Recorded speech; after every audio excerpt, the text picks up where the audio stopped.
Seigneur, je te remercie encore pour cette journée. Merci parce que tu nous as gardés, protégés. Je te prie, Seigneur, vraiment pour que la parole que nous allons méditer, que tout puisse, qu'on puisse tous bien comprendre et que ça puisse rester gravé dans notre cœur, Seigneur, qu'on puisse ne pas s'en détourner mais s'en souvenir toute notre vie. Au nom de Jésus-Christ, Amen. Amen. Bon. Par rapport au message qu'on a partagé la dernière fois, est-ce que vous avez des questions avant qu'on échange de sujet?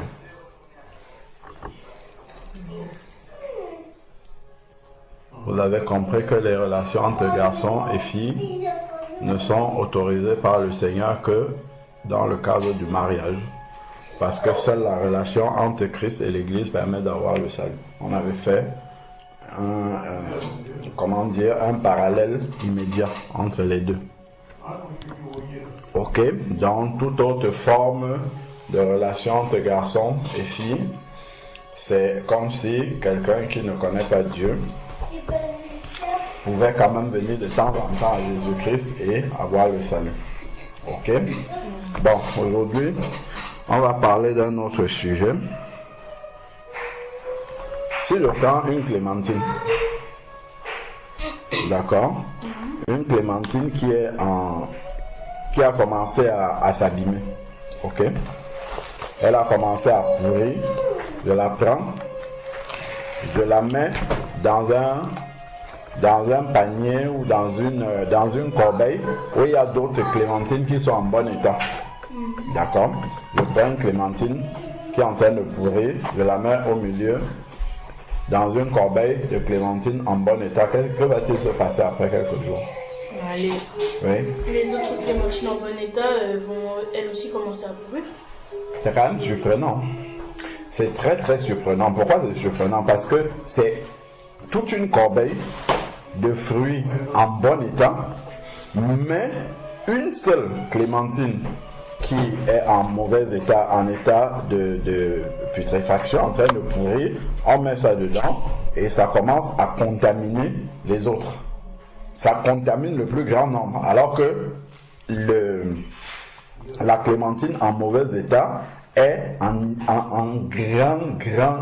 grande infériorité numérique. Vous ne trouvez pas ça un peu... C'est pas très logique. Qu'est-ce que ça signifie? Ça signifie que, de manière globale, un petit mal au milieu de grands biens détruit le plus grand bien qu'il y a. Est-ce que vous comprenez? Un petit mal, petite gangrène, ça a la capacité de contaminer. Voilà. Ça contamine une grande partie de ce qui est bien. C'est un peu comme tu peux avoir une petite maladie, je ne sais pas moi, un petit abcès quelque part ou une petite blessure et ça commence, le fait que ça soit infecté là, ça infecte tes autres organes alors que c'est tout petit.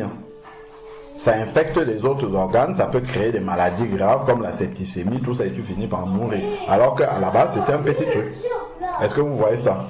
Mais ça infecte un petit mal. Donc, en fait, le mal n'a pas besoin d'être grand. Il est tout petit comme ça, mais ça peut infecter et pourrir tout ce qui est bien autour. Donc, pourquoi je vous dis tout cela? Prenons un peu 1 Corinthiens chapitre 15 verset 33. Wendy, tu prends, tu lis. 1 Corinthiens chapitre 15 verset 33. Qu'est-ce qu'on a? Alors,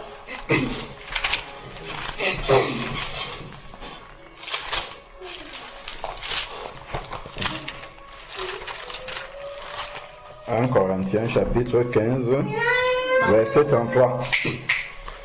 Ne vous y trompez pas. Les mauvaises compagnies corrompent les bonnes mœurs. Qui a inspiré le verset là? Tout comme le reste de la Bible.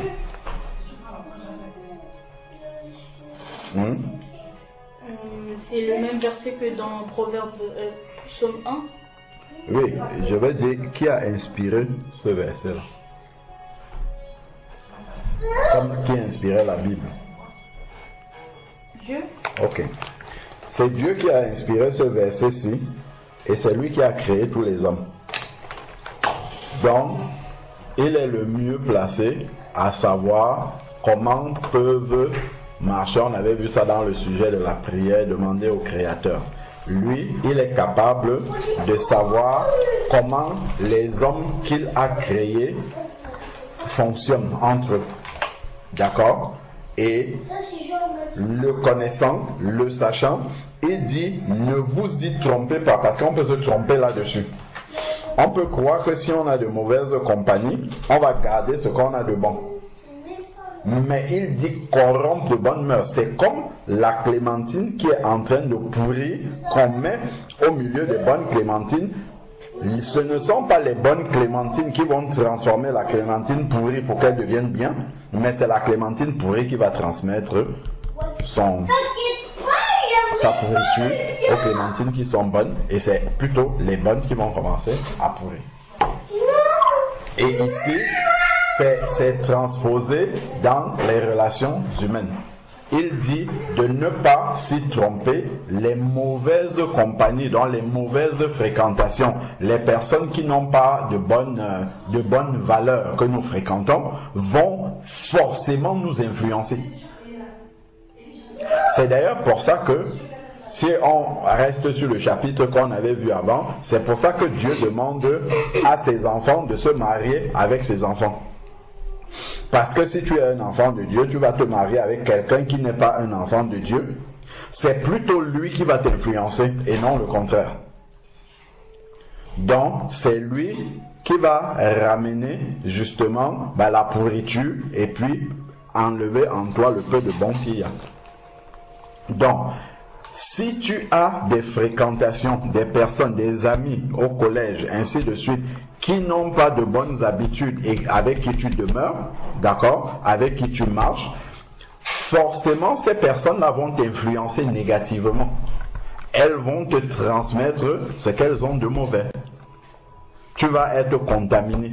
Est-ce que tu comprends ça? Donc, qu'est-ce que ça signifie? Ça veut dire que ces compagnies, il faut les choisir. Il faut les trier. Il faut voir en chacun, est-ce que cette personne-là, que je fréquente tous les jours, a des valeurs qui me propulsent vers le haut? Est-ce qu'elle a une influence positive sur moi? Est-ce que sa manière d'être, est-ce que ça correspond avec la manière, avec ma façon d'être aussi? Est-ce que c'est compatible? Je parle des gens qu'on fréquente tout le temps. Je ne dis pas des gens qu'on voit, à qui on dit bonjour, ou bien des personnes avec qui on est dans une classe parce qu'on est obligé, ou bien on est au travail, on est obligé d'être avec eux. Je parle des amis. D'accord? Parce que la clémentine que tu prends, que tu déposes dans un panier, reste dans le panier. Ce n'est pas qu'elle vient seulement pour partir. Si tu poses une clémentine pourrie dans un panier, tu récupères tout de suite, il n'y a rien qui va se passer. C'est parce que cette clémentine-là demeure. Vous avez compris? Demeurer. C'est pour ça que Dieu veut qu'on prie sans cesse. C'est pour ça que Dieu veut qu'on demeure constamment dans sa présence. Parce qu'en demeurant constamment dans sa présence nous influence. Mais par contre, si on demeure constamment dans le monde va nous influencer. Si on reste loin de Dieu, en fait, ce dans quoi on reste, ça va nous influencer. D'accord? Vous comprenez pourquoi il faut constamment être en train de prier, en train de méditer. Ça ne veut pas dire qu'il faut constamment rester devant sa Bible ou constamment être enfermé dans sa chambre pour prier. Non. C'est que intérieurement, dans nos pensées, nous devons constamment garder Dieu présent. Même si nous sommes au milieu de nos camarades de classe, de nos collègues, qui sont loin de Dieu ou qui parlent de Dieu, on doit garder à l'intérieur de nous une connexion permanente avec Dieu pour éviter la pourriture. Ok? Et Dieu est en nous comme quoi? Comme le sel. Le sel est ce qui évite que les aliments deviennent pourris. Ok? Donc Dieu est en nous comme le sel. Donc si tu oublies Dieu ou tu ne te souviens de lui que lorsque nous sommes en train de partager la parole là, en fait tu n'as pas le sel en toi et dès que tu seras au contact de la pourriture, ça va te pourrir rapidement. D'accord? C'est comme un repas que tu laisses plusieurs jours, comme ça, tout de suite les bactéries vont attaquer, ça va pourrir. Mais c'est le sel qui est capable de faire en sorte que le repas, le mets qu'on a ne pourrisse pas. Donc, 1. Choisis ses compagnies. 2. Garder les yeux fixés sur Dieu, qui est le sel qui nous préserve. Vous avez compris? Oui.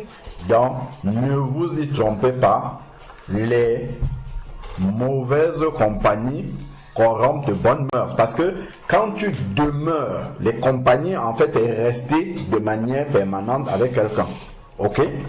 Donc, si tu demeures avec cette personne, le fait d'écouter constamment la personne, la parole de Dieu dit quoi dans Romains, chapitre 10, verset 17?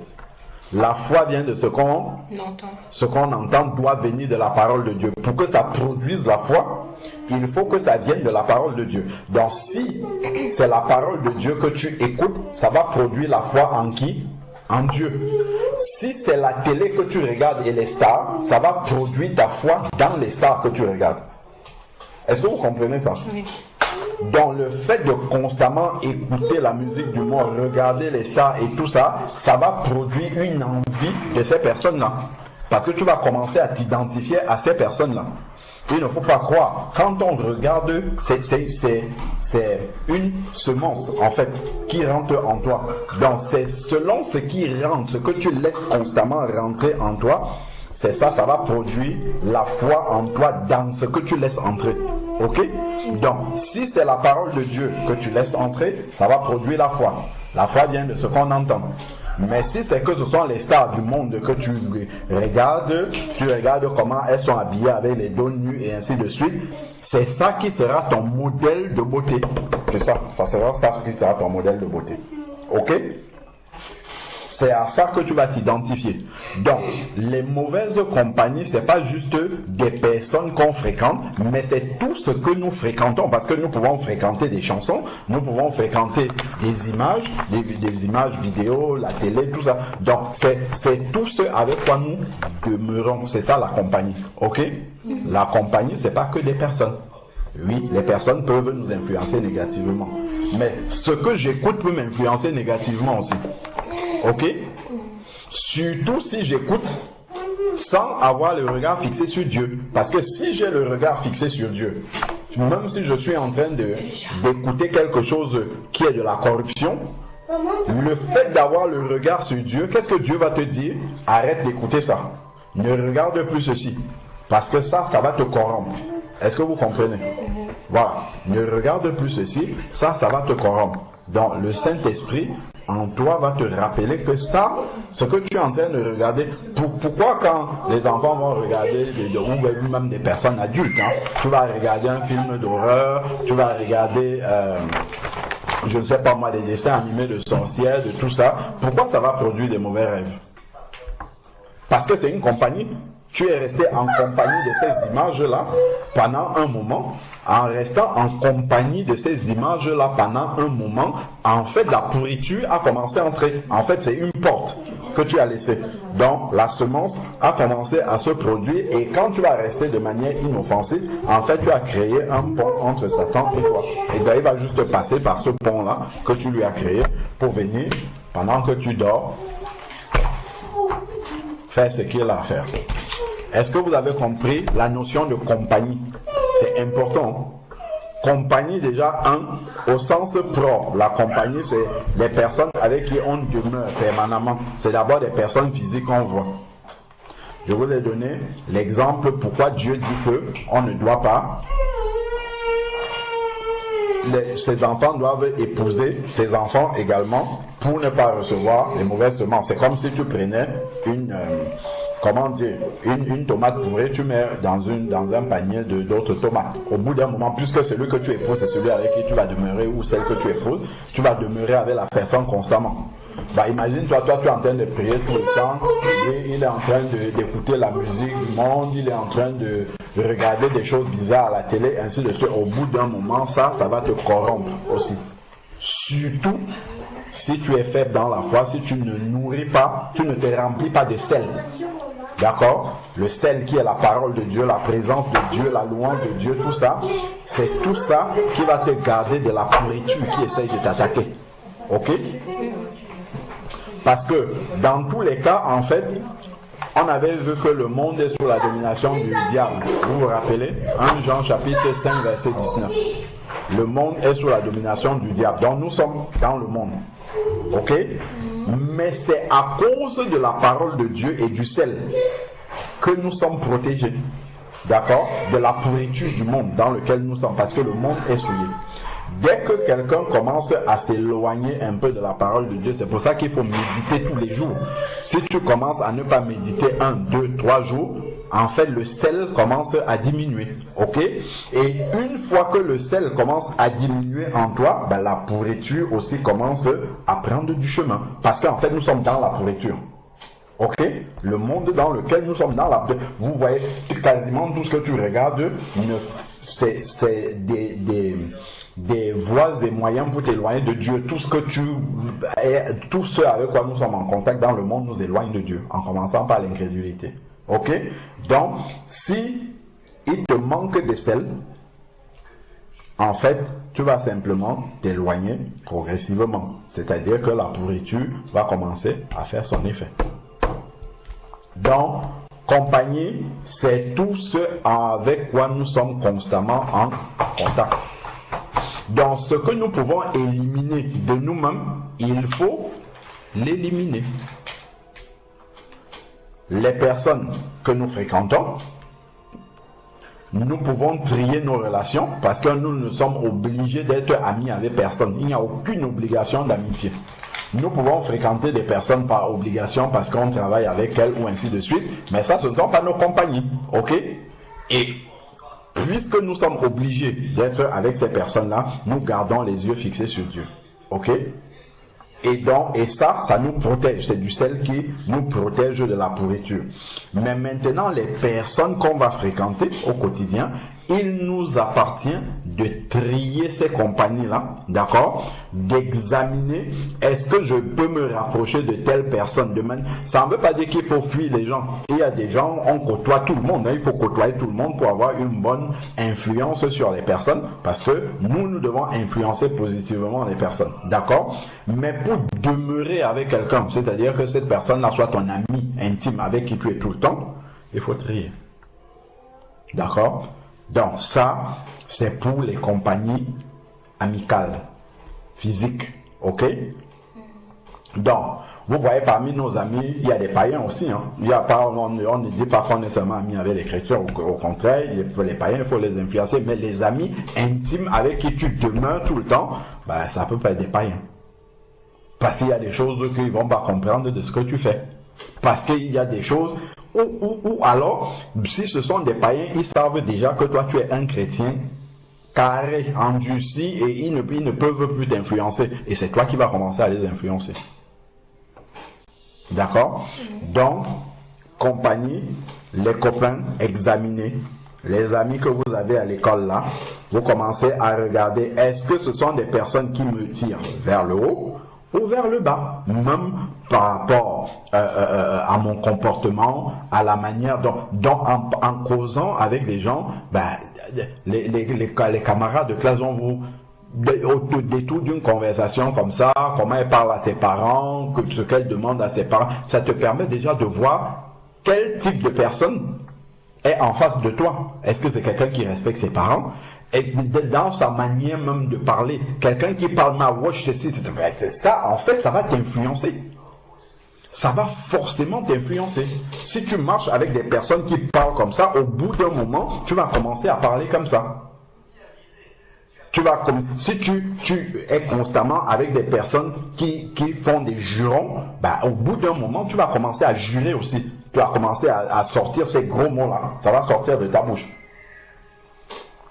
Si tu demeures de manière permanente avec ces personnes, et ça va même te surprendre.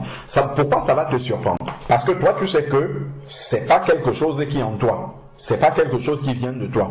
Mais la mauvaise semence, la manière dont la clémentine pourrie commence à affecter, à infecter les autres clémentines ne se rendent pas compte parce que c'est une infection qui est petite. Ça commence tout doucement à l'intérieur.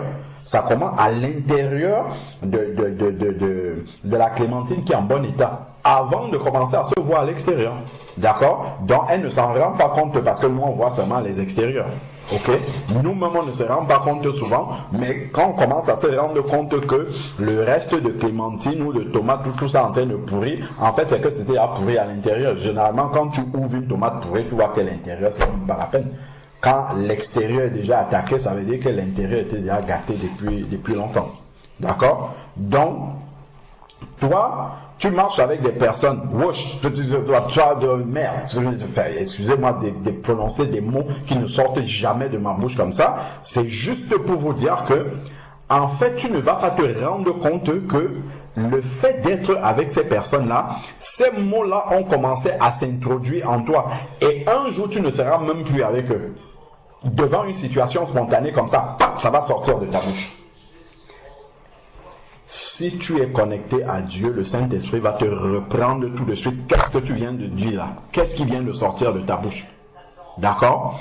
Et là, tu vas te corriger et commencer, si tu fais une analyse, tu vas commencer à comprendre que le fait d'être resté avec ces personnes-là, ton oreille s'est habituée. Ton oreille n'est plus choquée par cette façon de parler là. Et finalement, sans te rendre compte, en fait, tu as attaché la foi à ça. Hein? Est-ce que vous comprenez ça? La foi vient de ce qu'on entend. Ce qu'on entend doit venir de la parole de Dieu pour que ça produise la foi en Dieu. Mais si les paroles là viennent d'ailleurs, ça va produire la foi dans ce ailleurs là. Et c'est pour ça que ça va sortir spontanément comme ça. Parce que en fait, tu as attaché la foi à ça sans même t'en rendre compte. C'est ça qui est très subtil. C'est que tu ne t'en rends pas compte. Et après, écoute la musique du monde. Si tu avais arrêté d'écouter la musique du monde, au bout, si tu réécoutes même une seule fois, après tu vas te retrouver en train de mimer ces chants-là. En train de mimer. C'est-à-dire, si tu ne contrôles pas à un moment donné, tu laisses un peu tes pensées et ta bouche parler. Au bout d'un moment, tu vas te rendre compte que tu es en train de mimer ces chansons-là. Tu vas te dire, mais attends, pourtant je ne faisais plus ça. C'est parce que, en fait, le fait d'avoir réouvert ton oreille à ça ou bien tes yeux à ça, ça a produit des semences à l'intérieur. Parce que tu es entré en compagnie de ces choses-là et ça a commencé à te corrompre. D'accord? Et ça, tu ne t'en étais pas rendu compte. Donc, voilà pourquoi Dieu, par exemple, dans 2 Corinthiens chapitre 6, je crois vers le verset 14 à 18, il va dire quel contrat d'alliance y a-t-il entre le temple de Dieu et le temple de Bélial? Séparez-vous, sortez du milieu d'eux. C'est comme ça que Dieu dit toujours, il faut se séparer de ce qui est mauvais. Parce que si tu ne te sépares pas de ce qui est mauvais va commencer à t'influencer, quel que soit ce que c'est. Est-ce que vous avez compris la notion de compagnie? Être en compagnie de quelque chose. Ok, c'est demeurer constamment avec cette chose-là et ça va forcément nous influencer. Si nous demeurons constamment avec Dieu, Dieu va nous influencer dans tout ce que nous faisons. Ok? Oui. Si nous demeurons avec lui dans la pensée, dans la prière, dans ainsi de suite, il va forcément nous influencer. Si nous sommes loin de lui aussi, ce n'est pas à lui que nous allons penser aussi. Dès que nous avons une situation, c'est pas à lui d'abord que nous allons penser. Nous allons penser d'abord à ceux avec quoi nous avons l'habitude d'être de façon permanente et constante. Ok? La notion de compagnie qui peut corrompre de bonnes mœurs.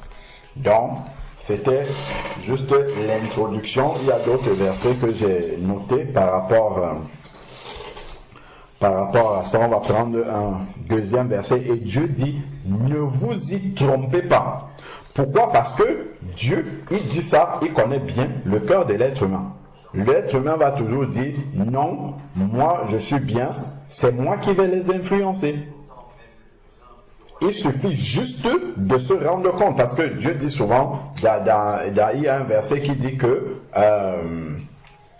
la nature même nous enseigne. Donc, le cas de la clémentine ou de la tomate pourrie dans une corbeille entière de tomates en bon état montre comment, en fait, ce qui est en petit nombre mais mauvais, c'est ça plutôt qui infecte les autres.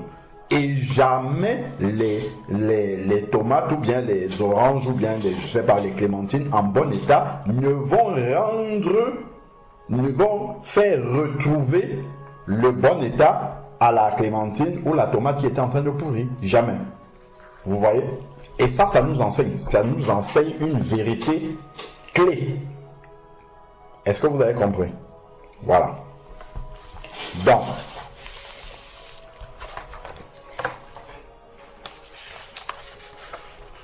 on va prendre Proverbe 13, 20. Donc, c'est après les psaumes. Proverbe 13, 20. Donc, chaque fois que vous avez une relation, il y a une relation qui commence à s'établir. Il faut prier. Si je ne parle pas des gens que vous voyez rapidement, avec qui vous discutez rapidement. Je parle des amis, des personnes avec qui vous êtes amenés à être souvent, que ce soit à l'école, que ce soit n'importe où, des amis. Il faut commencer à s'interroger. Cette personne-là que j'ai commencé à fréquenter, quel type d'influence elle va avoir dans ma vie? Est-ce qu'elle va avoir une influence positive? Est-ce qu'elle va avoir une influence négative? Est-ce que je peux lui apporter quelque chose? Est-ce que c'est elle qui va plutôt corrompre? Et bon, après, on peut voir aussi, est-ce que cette personne-là, elle est permissive, elle accepte, ou alors elle veut imposer sa manière d'être. D'accord? Donc, une relation ne doit pas être comme ça. Ok, je suis en relation, je fréquente telle autre personne, même si elle est animiste, même si elle est beau, c'est pas grave. Vas-y t'asseoir chez les animistes et tout, tu vas voir au bout d'un moment comment tu vas devenir. Surtout si tu ne veilles pas sur ta relation avec Dieu. Oui. C'est quoi animiste? C'est quelque... Attends. On va voir une définition très claire par rapport à ça. Alors...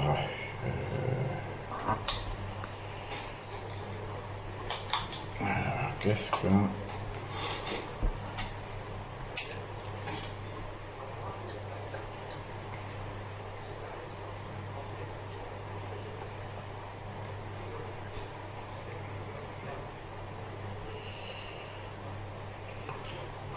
Alors...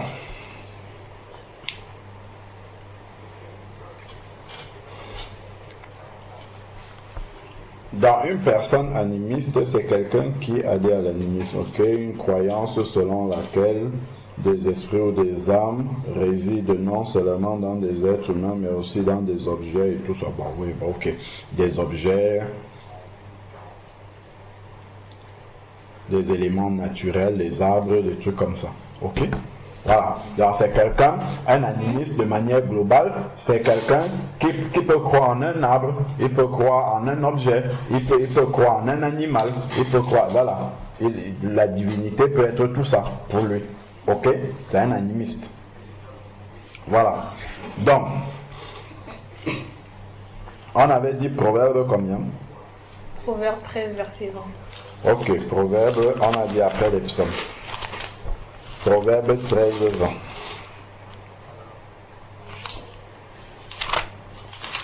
Ok, là tu vas lire.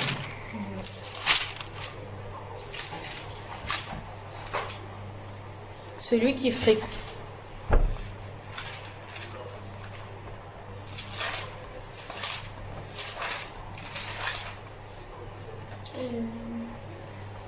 Celui qui fréquente les sages devient sage, mais celui qui se plaît avec les insensés s'en trouve mal. Vous avez compris? Celui qui marche avec les sages, en fait, il demeure avec les sages. Qu'est-ce que ça fait, ça produit? Ça fait que constamment, il entend la sagesse. Et ça produit des choses en lui. Ça le conduit à devenir sage aussi. Parce qu'il entend constamment la sagesse. Ok? Évidemment, le contraire de ça, c'est que celui qui fréquente les insensés, qui disent des choses insensées, s'en trouve mal. En fait, il devient insensé lui aussi. Parce que ça l'influence aussi, dans le mauvais sens, plutôt. Ok? Donc, les compagnies, nous ne devons pas les laisser de façon hasardeuse. Et quand je dis compagnie, j'extrapole. Il n'y a pas que les compagnies humaines. Compagnie, je répète bien, c'est tout ce avec quoi on demeure de façon permanente. Ok? Voilà. C'est ça qui est une compagnie. On peut prendre Proverbe 14, 7, juste après.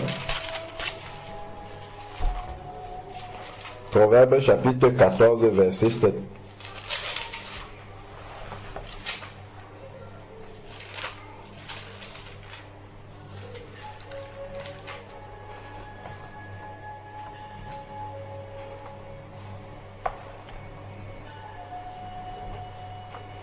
« 14, verset combien ?» 7. Proverbe 14, 7.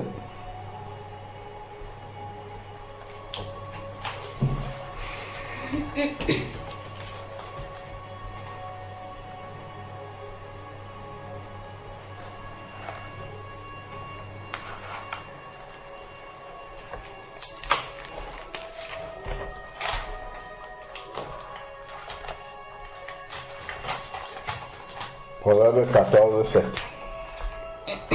Alors, éloigne-toi de l'insensé, ce n'est pas sur ses lèvres que tu aperçois la science. Vous avez compris? Tiens-toi à distance dans ma version. Tiens-toi à distance de l'homme insensé. Puisque tu n'as pas trouvé de connaissance sur ses lèvres. Ok? On voit vraiment que la compagnie, en fait, apporte une semence. Ça dépose quelque chose en nous. Même de manière inconsciente. C'est-à-dire que nous absorbons des choses de cette personne de la même manière que au contact de la clémentine pourrie, les clémentines en bon état côtoient la putréfaction et sont infectées. Ok? Éloigne-toi. Donc ça veut dire qu'il faut trier, c'est pas Dieu qui va t'éloigner. C'est toi qui analyses parce que tu sais ce qui est positif, ce qui est bien pour toi, ce qui peut te tirer vers le haut, de ce qui peut justement plutôt t'éloigner de la volonté de Dieu. Prenons maintenant Proverbe 22. Proverbe 22, versets 24 à 25. Proverbe 22, 24 à 25.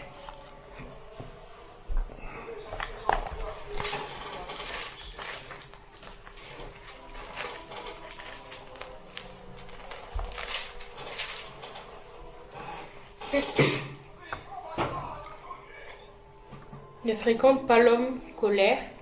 Ne va pas avec l'homme. L'homme, comment? L'homme colère. L'homme de colère. Bah, chez moi ici, c'est ne fréquente pas quelqu'un de coléreux. Ici, c'est l'homme colère. Oui, j'ai vu ça aussi dans une autre version, mais en traduction plus simple à comprendre, c'est ne fréquente pas quelqu'un de coléreux. Ne va pas avec l'homme violent, de peur que tu ne t'habitues à ses sentiers. Vous l'avez compris? Est-ce que vous avez compris? Je l'ai dit ici, c'est même écrit dans la Bible. J'ai dit en fait parce que quand je parlais des jurons, j'ai dit parce que tu vas t'habituer en fait à écouter ça, ça ne va plus te choquer et finalement ça va aussi entrer en toi et ça va commencer à sortir. Ok? Voilà.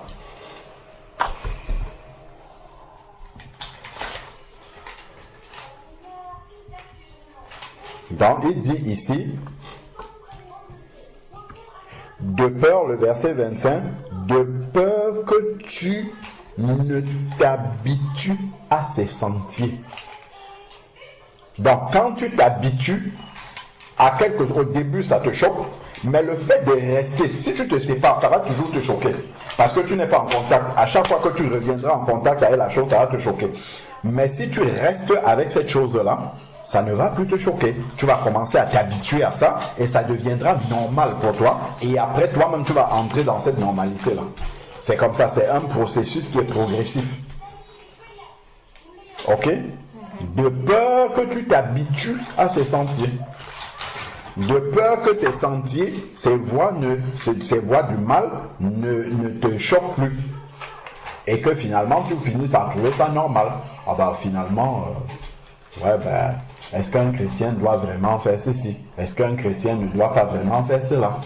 Parce que, en fait, tu t'es habitué, tu as fini par te mélanger, et puis finalement, tu dis, Dieu n'a pas vraiment demandé ça.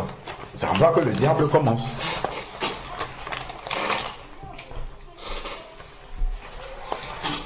Alors, oui. Donc, de peur que tu ne t'habitues à ces sentiers et que tu n'y trouves un piège pour ta vie. Vous avez vu ça? Tu n'y trouves un piège pour ta vie.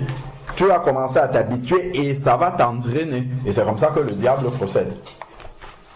Il va utiliser quelqu'un sur qui il a de l'influence pour te détourner progressivement. On a vu ça avec Salomon. Salomon qui avait une grande sagesse, il a épousé les femmes étrangères, une égyptienne, la fille du pharaon, il a épousé les sidoniennes, il a épousé Salomon qui a écrit une partie des psaumes, les proverbes, cantiques des cantiques, ainsi de suite, s'est retrouvé en train de construire des temples à des Baals et des Astartés et à les adorer et mettre, offrir des encens. Est-ce qu'on peut imaginer que Salomon peut faire une chose pareille? Non, c'est parce que il est allé épouser l'interdit. Il est allé épouser l'interdit. Dieu avait dit non, n'allez pas épouser des femmes étrangères. Il a épousé. Si on regarde dans Genèse chapitre, Lot aussi, dans Genèse 19, il est allé habiter où? Il était avec Abraham, tout se passait bien. Et après, quand leurs troupeaux ont commencé à devenir nombreux, Abraham lui a demandé de choisir. Lui, il a choisi d'aller habiter où? Sodome et Gomorrhe. À Sodome et Gomorrhe, où les gens étaient pervers. Et qu'est-ce qui lui est arrivé? Vous avez vu? Il s'assied à l'entrée de la ville. Et après, de ce qui est arrivé, il est arrivé. Eh bien, il faut lire la Bible. Ah, que après. Lire l'histoire de Lot, oui. Que après, quand il s'est retourné, sa femme, elle est devenue une statue. Ah, mais avant tout ça, il était dans une ville où les gens étaient homosexuels. Sodome et Gomorrhe, c'est les premiers, les ancêtres des homosexuels et des lesbiennes et tout ce que tu veux. Il habitait là-bas. Il a même donné pour époux, il a donné ses filles comme épouse à des personnes de Sodome. Pourtant, normalement, il ne devait pas se mélanger. Et justement, quand Dieu a décidé de détruire cette ville-là à cause du péché de l'homosexualité, Dieu a parlé à Abraham. Abraham, qui était son nom, a intercédé pour lui et tous les anges sont arrivés là-bas. Et Lot les a reçus chez lui et les anges lui ont dit, nous sommes venus pour détruire la ville. Est-ce que tu as des personnes dans la ville? Il est parti parler au mari de ces deux femmes, de ces deux filles. Ils ont cru qu'il était en train de plaisanter. Donc il est sorti de la ville par force. Les anges l'ont fait sortir par force de la ville. La ville a été détruite avec ces deux filles. Première chose, ces deux filles ont été détruites. Sa femme sortie, l'ange a dit ne regardez pas derrière, elle a regardé statue de sel. Et ça, c'est pourquoi? Parce qu'elle a quitté Dieu des yeux. Parce qu'elle était tellement influencée par Sodome, elle a laissé ses enfants là-bas. Ces deux filles, donc elle se retourne pour regarder, pétrifiée, statue de sel, qui existe encore jusqu'aujourd'hui. Dans lui-même, il a fui comme ça, il est parti. Qu'est-ce qui s'est passé? Il est allé dans la montagne là-bas, et avec ses deux filles, parce qu'il avait deux filles qui n'étaient pas mariées, deux filles vierges qui vivaient encore avec lui. Il est parti, resté sur une montagne là-bas. La grande fille dit à la petite sœur, si nous restons ici seulement avec notre père, on n'aura pas de descendance, on n'aura pas d'enfants.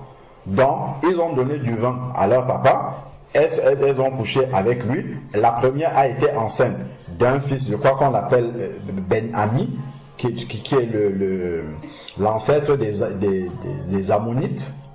Et la seconde a été enceinte de l'autre aussi, de son propre père, et ça a donné les Moabites. Les Moabites et les Ammonites ont été les ennemis d'Israël pendant toute la Bible, tout l'Ancien Testament. Ils ont toujours combattu Israël. et tout. Donc, l'inceste est venu dans sa maison du fait qu'il est allé se corrompre, se mélanger avec des gens qui pratiquaient l'homosexualité. Est-ce que tu vois toutes les conséquences de ce que ça peut avoir? Mauvaise compagnie qui corrompt de bonnes mœurs. Vous voyez toutes les conséquences qu'il y a là derrière. Donc quand Dieu dit il ne faut pas se mélanger, il faut accepter, c'est pour ça il dit ne vous y trompez pas. Donc on ne peut pas venir avec la sagesse humaine, non, c'est moi plutôt qui vais les amener du bon côté ou bien sur le bon chemin, ou bien non, c'est pas grave, ils ne vont pas m'influencer. Non, pas du tout. Dieu dit il faut trancher, il faut couper. Donc, ça ne veut pas dire qu'on ne doit pas côtoyer les gens. C'est pas ce que je dis. Je parle de demeurer, rester constamment avec ces personnes-là. Les gens avec lesquels on reste constamment, on doit les trier. Les personnes, les choses, les images, ce qu'on écoute. D'accord? Ça doit être trié. Donc, on a vu parce qu'on va s'habituer et ainsi de suite. Et je vous ai donné le cas de Lot. Est-ce que vous avez des questions par rapport à ce que vous avez entendu et quel sujet de prière cela vous suggère-t-il?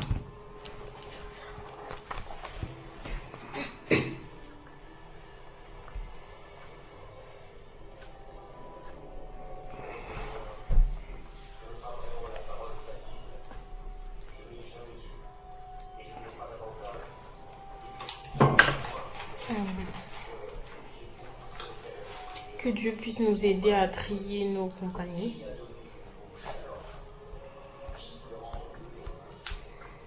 Le sel.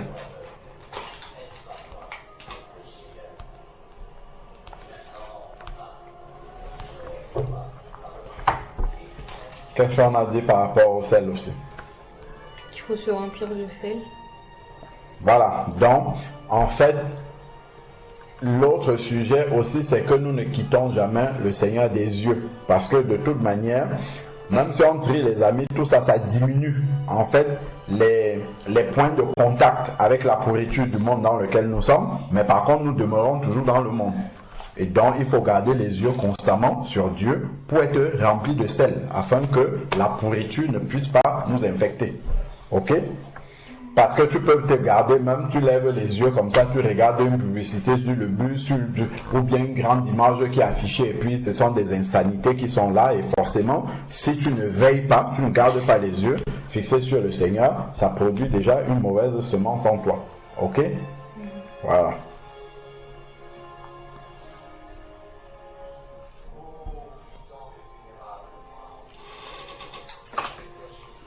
Donc, on va prier.